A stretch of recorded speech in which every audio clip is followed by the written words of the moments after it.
মাননীয় স্পিকার, আপনি নিজেও জানেন প্রতিদিন সড়ক দুর্ঘটনা, প্রতিদিন আমাদের বিষ প্রয়োগে মারা যাচ্ছে, পানিতে ডুবে মারা যাচ্ছে, নৌকায় ডুবিতে মারা যাচ্ছে।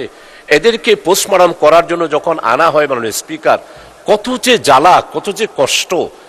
একদিকে মৃত্যুবরণ, আরেকদিকে তাদেরকে পোস্টমর্টম, আরেকদিকে তাদেরকে দাফন কাফন, এই সব জ্বালাতন থেকেই 1898 সালের আগেই এটা এই পোস্টমর্টম এই বিষয়টা তখনকার দিনেও আইনটা ছিল।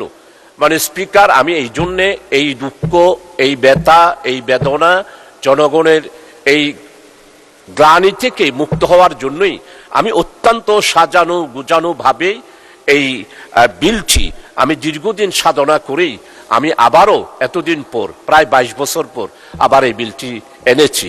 তো মাননীয় আইনমন্ত্রী যদি মেহরবানি করে এটাকে উইথড্র করার জন্য বলেছেন, আমি এটাকে অবশ্যই সম্মান করি এবং আপনাকে অবশ্যই সম্মানিত করব।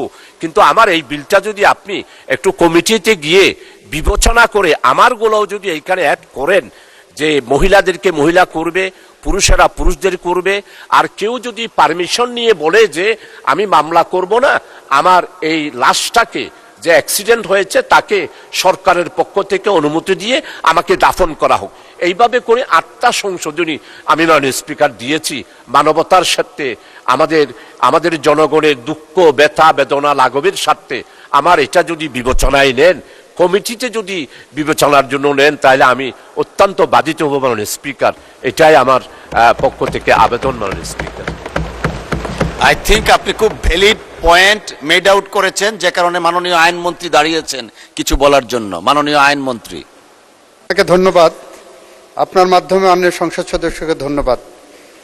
উনি ভ্যালিড পয়েন্ট উত্থাপন করেছেন, এ বিষয়ে কোনো দ্বিমতের জায়গা আমি রাখি নাই।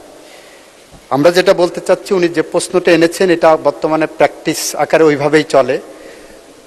মহিলা ডেড বডিকে অটোপসি করা হয় যখন, পোস্টমর্টেম করা হয় যখন, তখন সেই সম্মানটা দিয়েই করা হয়, মহিলা ডাক্তার দিয়েই করা হয়। হাজতখানায় গেলে মহিলা পুলিশ দিয়ে ডিল করা হচ্ছে, এটা আমাদের প্র্যাকটিসের পার্ট করা হয়েছে। এবং আমাদের মাননীয় সাবেক প্রধানমন্ত্রী বেগম খালেদা জিয়া বলেছিলেন আপনার কাছে, যেটা অ্যাডমিনিস্ট্রেটিভ অর্ডারে করা হয়েছে, তখন থেকে এটা অ্যাডমিনিস্ট্রেটিভ অর্ডারে চলছে।